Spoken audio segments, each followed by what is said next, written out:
Welcome to the OK Let's Learn podcast. This is two podcasts in one. One where we dive into tons of interesting topics, and another where we dive into tons of interesting books and stories. My name is Kevin O'Keefe.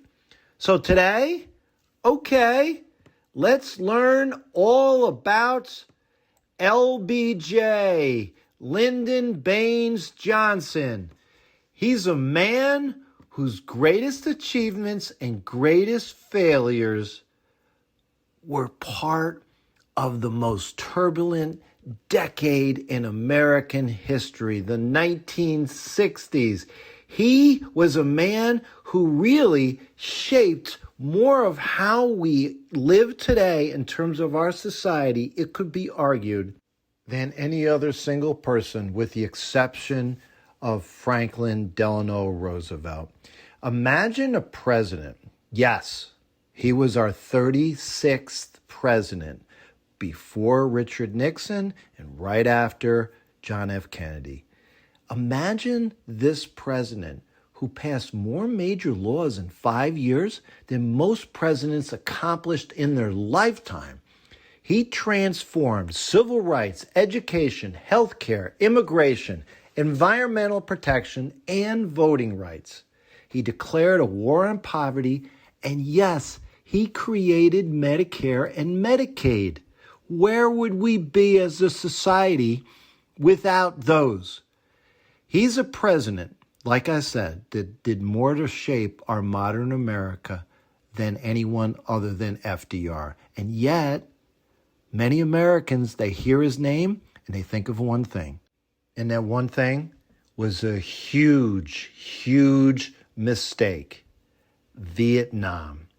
So we will dive into everything about his life from the beginning to the end. He was born on August 27th, 1908, near Stonewall in the rugged Texas Hill Country. His father was Sam Johnson Jr. He was a farmer and he was a Texas politician. His mother was Rebecca Baines Johnson. She was an educated woman. She loved reading and writing and everything about education. He had 4 siblings and he grew up in a household where politics was discussed constantly. He was from a respected family, but they were far from wealthy. In fact, LBJ's father's finances collapsed during his youth. The family was poor. He had no indoor plumbing. He had no electricity throughout his entire childhood. So this problem with being financially insecure, Robert Caro, if you're going to know anything about LBJ, Robert Caro, still writing, as of the time of this episode, still writing books on him. He is the authority on LBJ. He believed that his lifelong obsession with power, with succeeding, with achieving, was partly rooted in those early childhood experiences, as we've learned with so many people. I mean, think of ourselves. What we are and who we are really is deeply rooted in how we experience life growing up. Young Lyndon, he was the same as he grew up. Energetic, loud, ambitious, and really sometimes difficult. He wanted attention, he wanted recognition, but most of all, he wanted to matter. He started his career fairly early. He attended what is now Texas State University. To pay for school, he took breaks from college to work.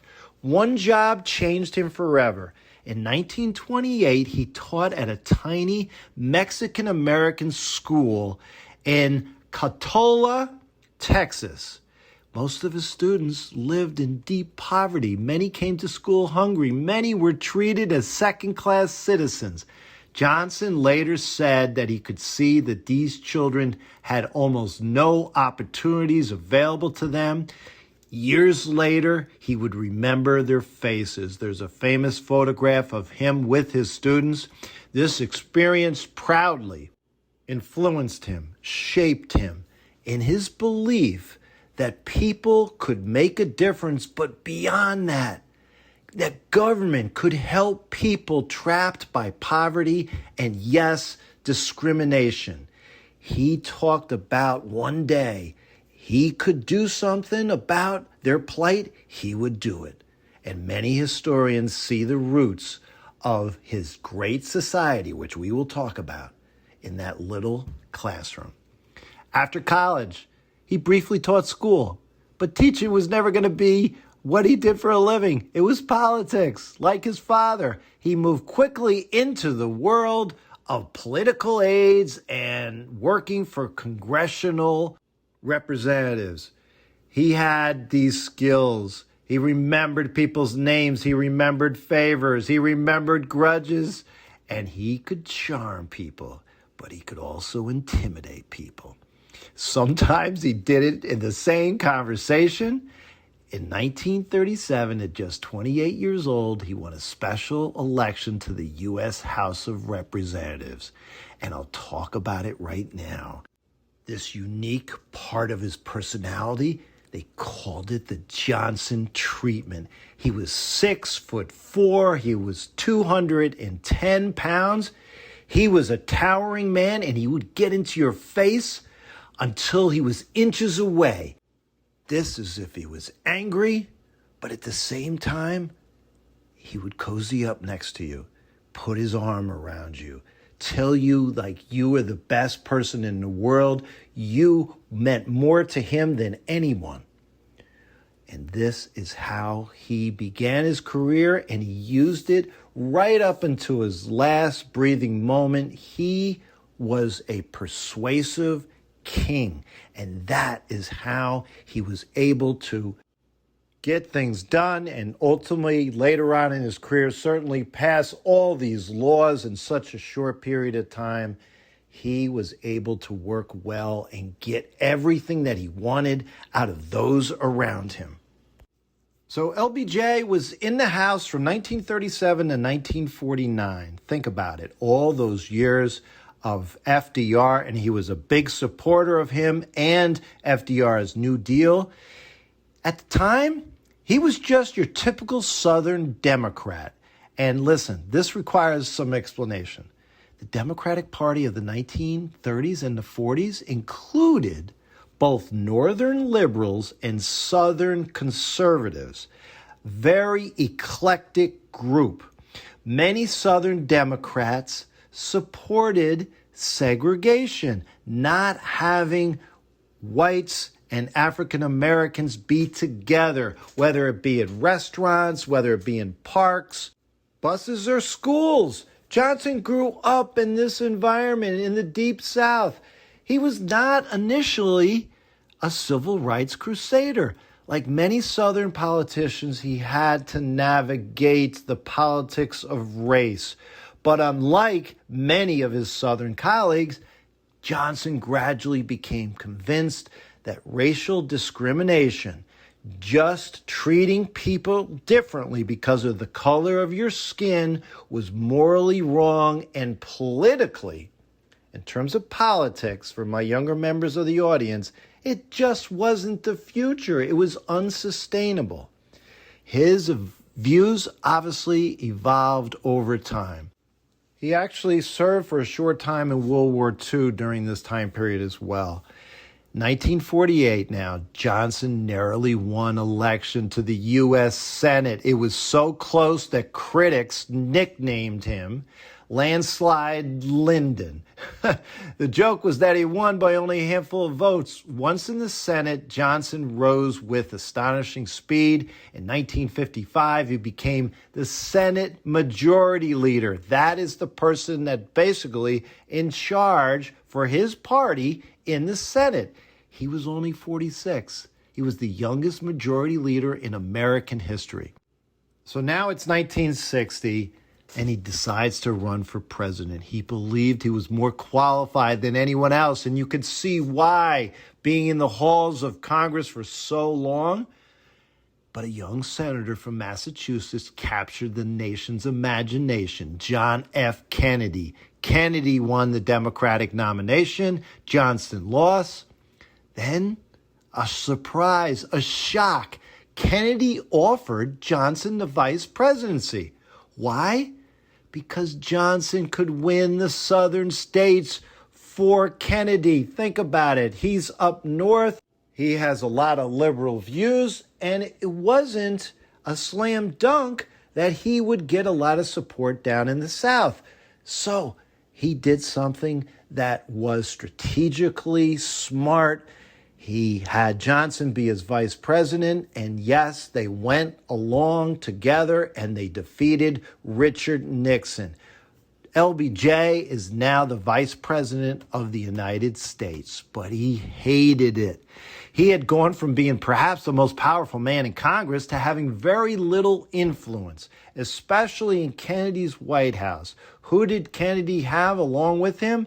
A lot of advisors that were loyal to him. Johnson was out of that circle. I mean, one of Kennedy's most trusted advisors was his brother, Robert F. Kennedy. So, like I said, LBJ was out of the loop, but tragedy struck. History is about to change everything. It was November 22nd, 1963. They both traveled down to Texas. They were in separate cars.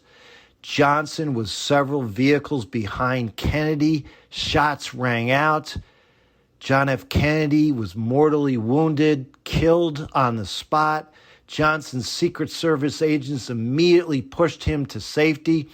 There were fears in that moment of a broader conspiracy. No one knew whether additional attacks were underway. No one understood or could fathom what was happening. When it was official that JFK had passed away at the hospital, Johnson suddenly became president. But before he left Dallas, officials wanted constitutional continuity.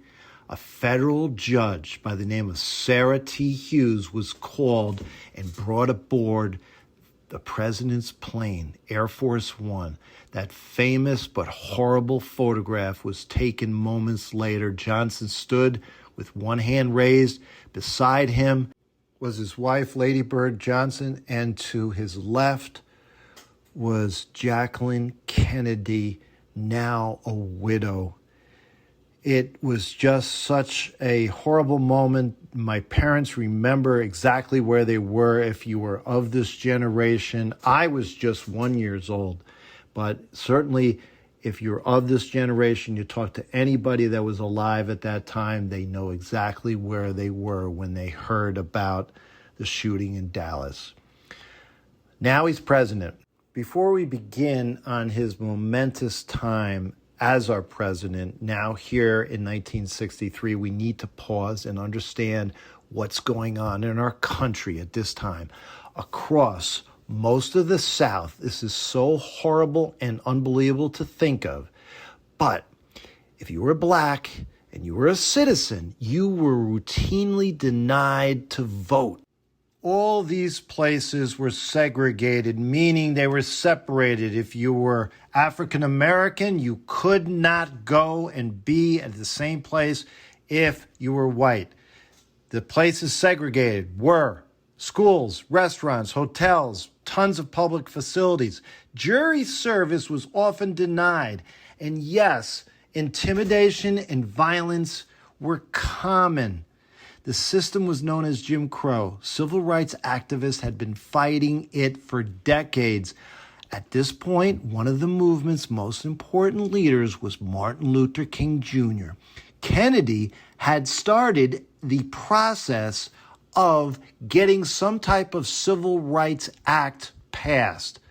But Congress wouldn't go along with it. Johnson knew Congress better than anyone alive. He decided right from the beginning of his presidency to make the passage of civil rights his mission. And he got it. It was called the Civil Rights Act of 1964. Here is what he was able to do with his laws. It banned segregation in public accommodation. It prohibited discrimination with employment. It just basically took on Jim Crow and so many of the horrible laws that were set up in the South. He signed it on July 2nd, 1964, and right after the signing ceremony, he reportedly remarked, quote, "I think we have lost the South for a generation." What did he mean by that?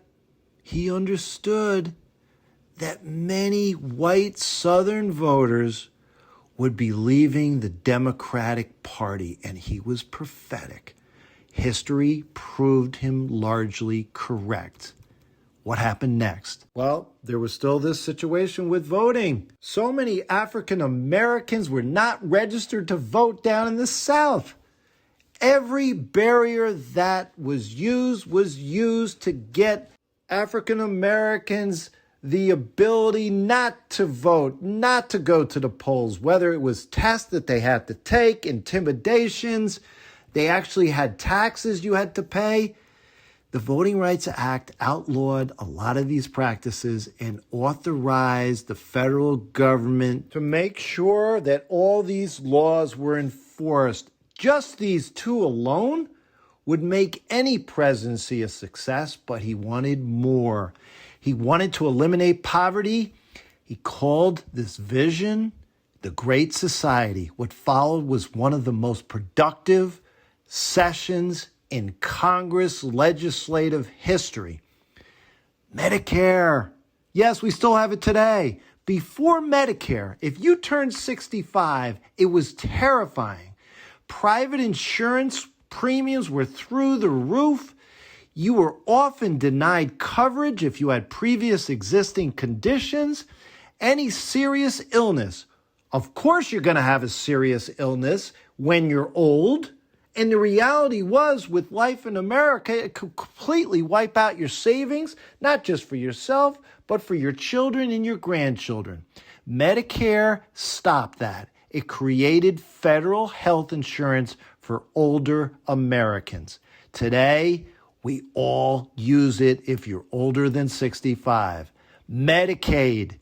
He passed a law establishing Medicaid. It addressed another problem. If you were poor in our country, back when I was born, you had no access to getting better. It created this partnership between the federal government and the state governments that provided health insurance for low-income individuals and families. It does so much today to help people that are in need. Think about it. If you have money, you're going to be okay in the United States of America at this time. If you didn't, so much of your value and your worth and your health would disappear just by getting sick. And this was a fundamental thing that President Johnson changed. Yeah, there was more. There was in the Elementary and Secondary Education Act. Massive federal support for public schools, especially schools that served lower income students. And along with this, there was now access to college assistance and financial aid. Sure enough, that helped myself and my family, right? We still have that legacy today where the government can help you pay for college. And then there was this other act called the Immigration and Nationality Act of 1965. This act basically ended the old national origins quota system. It changed our immigration for generations. What was it? Briefly, prior to this, back to 1924, immigration was capped based on the existing U.S. population at the time. It heavily favored Northern and Western Europeans, British, Irish, German immigrants. It strictly limited and outright banned immigrants from Asia, Africa, and Southern and Eastern Europe very often. So what this new act did, it eliminated the race and nationality-based selection system. It now focused on families getting back together, employment skills, and yes, refugee statuses.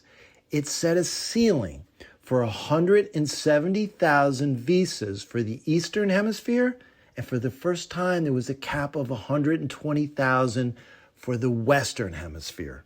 Right or wrong, this changed the composition of who was in our country.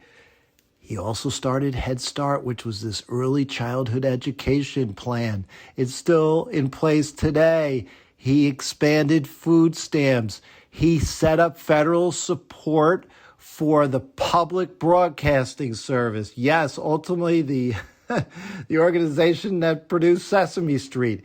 And yeah, environmental laws. He signed legislation that helped with the water quality, air pollution, conservation, scenic rivers, preserving lands.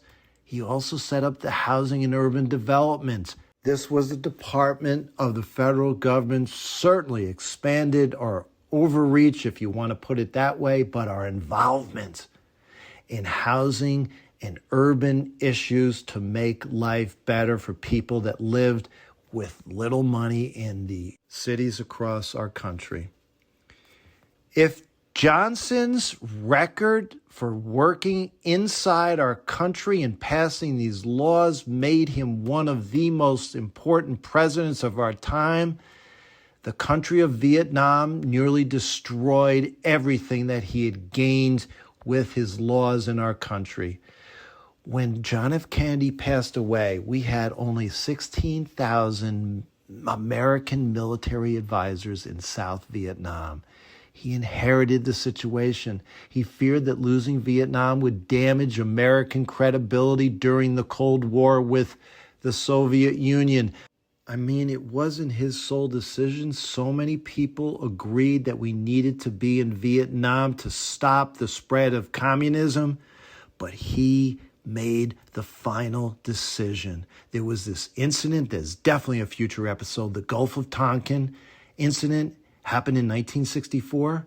And with that, he expanded our involvement with troops, with people, with resources to this part of the world. By 1968, there were now more than 500,000 American troops in Vietnam. He believed that this increased force could produce victory. It did not. Instead, casualties rose, costs went through the roof, and people saw the horrors of war on their TV. So many people were drafted, so many people in my life. My own family would argue over it. I'll never forget it being in my grandfather's house. The older Americans that was represented by my grandfather's generation supported the war. They were the World War II generation. And certainly we could do no wrong when it came to our military might and power. But what ended up happening is Johnson lost the entire young generation, and the war went on, and too many lives were being lost, and the whole country turned against this unwinnable war after so many years.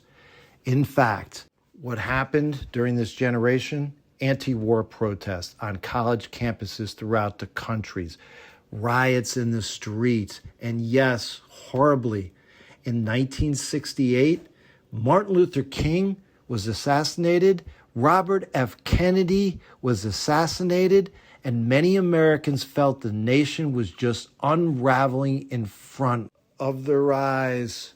On March 31st, 1968, LBJ delivered a speech on television. Most viewers thought he was just going to discuss Vietnam. Instead, near the end, he stunned the entire country. People could not believe what he was saying. I shall not seek and I will not accept the nomination of my party for another term as your president. He was only 59 years old.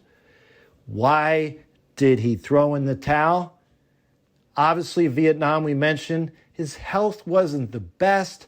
Certainly, the presidency would exhaust anybody, but the political opposition in his own party was growing, and he really deeply believed that the country was split in two and it needed new leadership.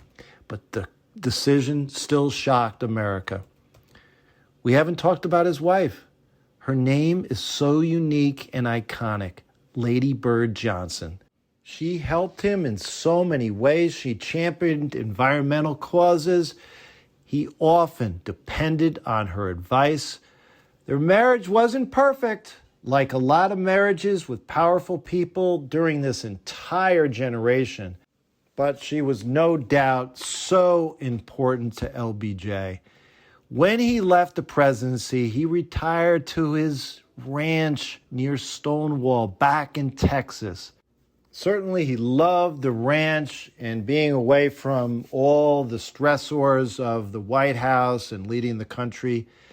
But he had suffered serious heart problems for years. He smoked almost his entire life.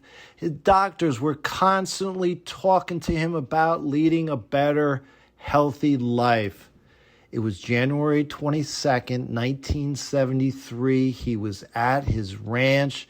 He knew something was wrong. He telephoned for help. The Secret Service responded. They brought him to the hospital, and he passed away later that day. He was only 64 years old.